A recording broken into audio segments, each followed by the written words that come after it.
Good afternoon. Welcome back. Campaign with 9 Business Group and Elevate Your Business Spotlight Interview. We have Kari joining us today.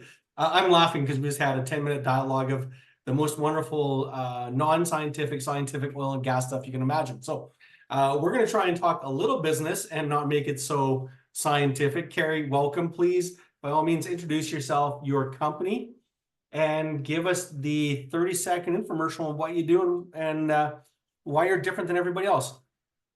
So I am the CEO of Bioenergy Solutions. We are a closed loop facility. We are self-powering and we make products used in reclamation and agriculture, all in the size of 2 soccer fields. So we are the condominium size market for rural municipalities and small towns. So we've been at this for about 7 years now, and we are just now into that commercial space. That's who we are. So before we hit record, we sort of had this banter going as to how a person finds their way into owning a business. So if you can give us kind of a brief story, but where I'm going to highlight it is what you were able to do during 2 years of nothingness to prepare yourself to go to market. I think there's a nice lesson there for people to understand that, because there's a lot of people I know who put their head in the sand and did nothing for 2 years. So maybe kind of tell us a little bit about that journey of, I ended up here, but now that I was here, here's what I did with 2 years of nothingness. Yeah, so we wound up in a position to acquire an R&D facility and technology, sort of a technology readiness out of the US. And it was about a TR level 3. It was there, it had an idea, it was more than a blackboard and sort of field level scalability. The 2 years of nothingness, we acquired the asset and the borders closed literally a week after we had signed the papers in the US. So we had 2 years. And what we did is we took this thing apart. We took the Millennium Falcon Lego piece apart and we reconstructed it for 2 years. That's what we did. We looked at every single piece, every nut, every bolt, and we came up with a new approach as to how to make it viable in a market that at that time was coming apart. So we learned logistics during COVID. We learned logistics during that break, that how do you do this so that it can still function when the world is upside down? That's where we spent our 2 years. Where do we get our parts from? How do we manufacture this when nothing is moving? So we had to take us all the way back down to the guy in the field, the farmer in the field that has to still make the dairy farm run. And that's where we deconstructed and reconstructed not just the facility or the products, but the business. And that's what we did for 2 years so that we could roll that first facility out. And now that's what we have. That if I'm missing a part, I can go to the local hardware store and make it work. I don't have to wait for it to come from, customs sitting at the border for 19 weeks and it never show up. We can actually do it on our own in our backyard, old school. We can bootstrap this. And that's what we wanted. The ability to have facilities that can be bootstrapped, that make good products, good people, that do the right thing. Well, you did something else too. You also went through the process to go, talk us about the certification and the market readiness you did, because go, as you sit there laughing and giggle at my silly questions. Well, the biggest thing that we always see is, how do I get it approved? I come from a world of approvals and authorizations. How do we get it built? During that time, we took the model and we picked up the phone. We called the state of New York. We spent time talking to groups in London, New Zealand, Australia. We put together a regulatory package that says, oh, you want to build one here? Okay, this is what it is in this jurisdiction. This is what the products are registered as. We tested it. We've done all of the regulatory pieces so that from the time the capital is raised to the time the facility is commercially viable is no more than 12 months. That includes fabrication to first output. And that is full regulatory suite and operational facility. Because we realize that is that next barrier. You can have all the capital you want, but if you can't get it approved for construction and operation, it does not matter. It doesn't matter what you have. So we spent more time on that than probably most businesses do. We had 2 years. Pick up the phone. Lots of people were bored. They would talk to you about anything for a while. Yeah. So that's that. We chased that and we still chase that. So in essence, you've created the what is the almost the homemade kit for very simplistic term, like the kids go-kart out of a box. You can go to the local handyman store, you can steal the wheels off of the shopping cart, pick up the parts, and then on top of it, here's your package to get the thing approved so you can license it and use it in your market and construct it and take. So basically a business in a box complete with manufacturing, local supplies, and the certifications, regulations, approvals.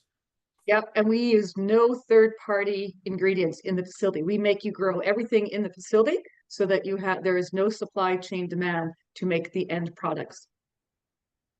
And it's not a 24/7 operation. We focus this on work-life balance. You want to be able to go home on the weekends.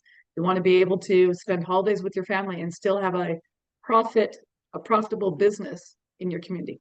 So we went to that final level with it. So who's your target client? Who are you selling this thing to? From a technology basis, we're seeing a lot of municipalities, behind grid power producers, people looking to increase redundancy in a community or to reduce their operating costs related to their power at their facility. The products are going into agriculture, urban farms, and reclamation. We have our biggest market right now is on the reclamation side. And that's because we're reestablishing growing horizons in some of the toughest environments. You know, for a farmer, they take a look at our stuff and go, this is great, because what we give them are shoulder seasons. Start earlier, grow longer. But in a mining reclamation, it's grow something, stop the erosion, you know. But the products work that they just work in different times of the year for different markets. And you know, that's where we took the product. You've made this sound so very simple. Order from Amazon, open up the box, go in my backyard, put it together.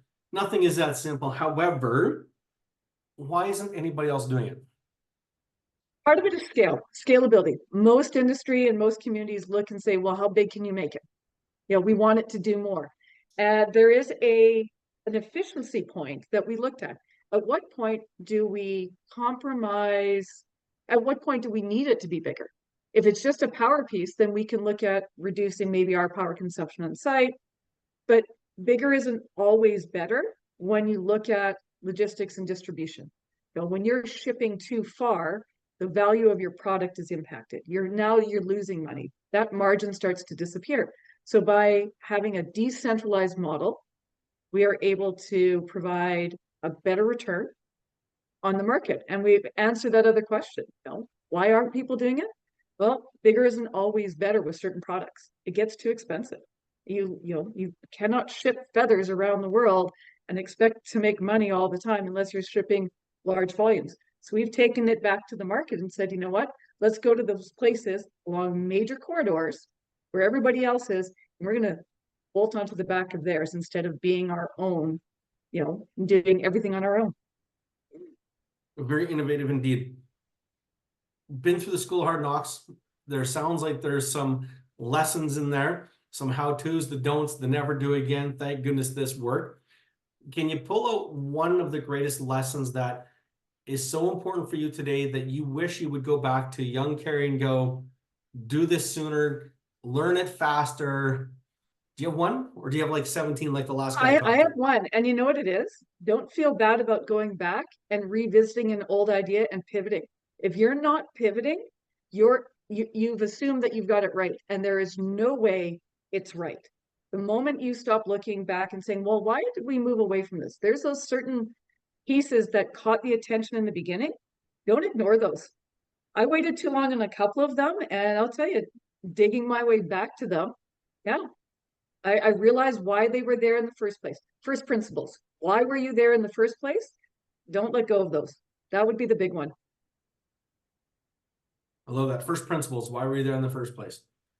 Yep. When 25 years goes by, you've built it, you've ran it, you've made some money, the legacy is set. What do you want to be known for? That we actually made a footprint difference. That we worked with and within an industry that brought me to this point and found a way to get them to that next hurdle. That we actually solved a problem.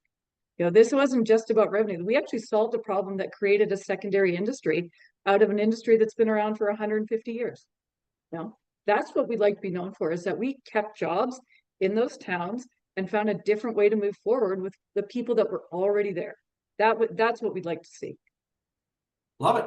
Now, most importantly, someone's watching this. Who should be watching it? Target client, if you will, and where can they go get more information? So the shameless self-plug.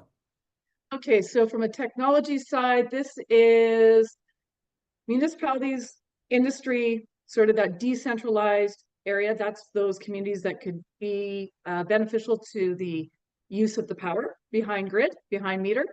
From a products point of view, this is ag, reclamation, growers, people that want to reduce that operating cost related to the bigger fertilizers, the bigger transportation, or working around those areas that are a little bit more sensitive. Because our products, the dog can roll in it, the kids can play in it, it's okay. There's nothing that's going to hurt anybody on this. Our website is probably the easiest. The fastest way in is info@bioenergysolutions.com. That's the easiest way. And the website is bio. Energy-solutions.com. Wonderful. Thanks, Kari. Love the passion. Keep up smiling. Looking forward to learning more next week when we have coffee. Sounds great. Thank you.